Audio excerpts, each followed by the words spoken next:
ఉత్తరాఖండ్లోని డెహ్రాడూన్ను వర్షాలు వణికిస్తున్నాయి. Dehradun police station పరిధిలోని సంతాలదేవి ఆలయం సమీపంలో నదిలో 7గురు చిక్కుకుపోయారు. నదిలో నీటి మట్టం ఒక్కసారిగా పెరగటంతో వారు నది మధ్యలో ఉన్న ఒక ఐలాండ్పై చిక్కుకుపోయారు. చుట్టూ నీరు చేరటంతో వారంతా అక్కడే ఉండిపోయారు. అనంతరం వారిని ఎస్డీఆర్ఎఫ్ టీం రక్షించింది.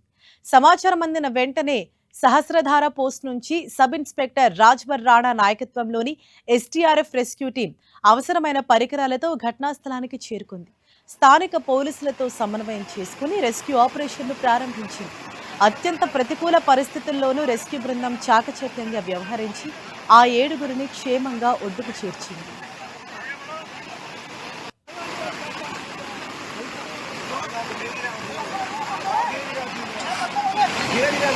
आराम आराम से।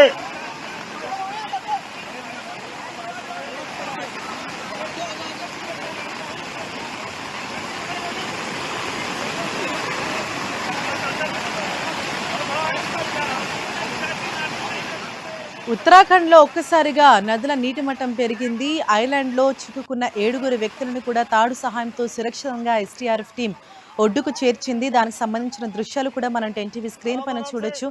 భారీగా కురుస్తున్న వర్షాలతో ఎక్కడికక్కడ నదులు, వాగులు, వంకలు ఉప్పొంగి ప్రవహిస్తున్నాయి. దీంతో నదికి ఒక్కసారిగా వరద ఉధృతి పెరగటంతో అక్కడ భారీగా వరదలు అన్నవి సంభవిస్తున్నాయి. ఈ నేపథ్యంలోనే అక్కడ చిక్కుకున్న కార్మికులను సురక్షితంగా ఒడ్డుకు తీసుకొచ్చారు ఎస్డీఆర్ఎఫ్ బృందాలు. ఒక తాడు సహాయంతో వారందరినీ కూడా నెమ్మదిగా ఆ నది ఒడ్డునన్నది దాటించడం జరిగింది. ప్రస్తుతం వారంతా కూడా సురక్షితంగా ఒడ్డుకు చేరుకున్నారు.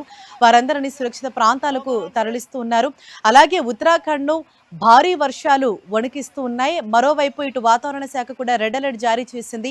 రాబోయే రోజుల్లో అత్యంత భారీ వర్షాలు కురిసే అవకాశం ఉంది కాబట్టి ప్రజలంతా చాలా అప్రమత్తంగా ఉండాలని, అత్యవసరమైతే తప్ప బయటకు రావద్దు అని చెప్పేసి సూచించింది. ముఖ్యంగా ఇటు వాగులు, వంకలు, నదులు అన్నీ కూడా ఉధృతంగా ప్రవహిస్తుండడంతో నదిని పరిసర ప్రాంతాలను నివసిస్తున్న ప్రజలందరినీ కూడా ఇప్పటికీ ఖాళీ చేయించి సురక్షిత ప్రాంతాలకు తరలించడం జరిగింది.